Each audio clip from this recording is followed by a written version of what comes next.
The city exhales as dusk settles, painting the streets in hues of orange and deep blue.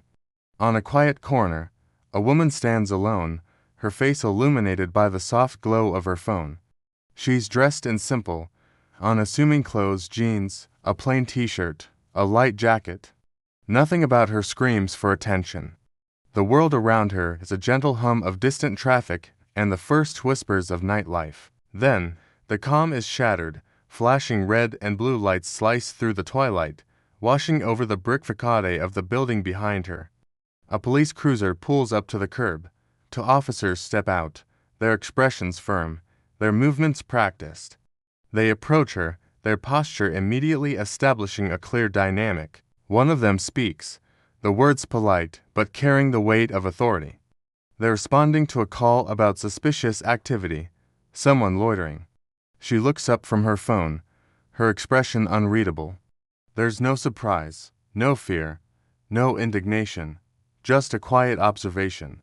She listens patiently as they explain the situation, her gaze steady. She answers their questions calmly, her voice even and respectful. She provides her name, explains she's just waiting for a friend. The officers exchange a look. Her story is simple, but her demeanor is different. It's a stillness they're not used to. They ask for her ID. She doesn't have it on her. That's when the protocol kicks in. They inform her they'll need to take her in for identification. She simply nods, a silent acceptance.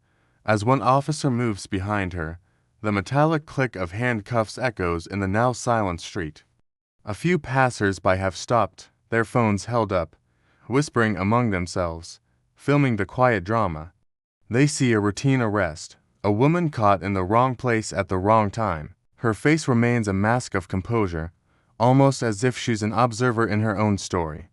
Suddenly, the world fractures. We see flashes, quick and sharp, like memories surfacing. A grimy training mat, sweat flying as she executes a flawless takedown. The sharp crack of a high-caliber rifle at a federal firing range, her hands steady, her aim perfect. A briefing room, the faces around the table intense, the seals on the documents intentionally blurred but undeniably official. Her, standing at the front of a class of hardened agents, her finger pointing to a tactical map. Instructing, leading, commanding. These aren't memories of being taught. They are memories of being the teacher, the expert.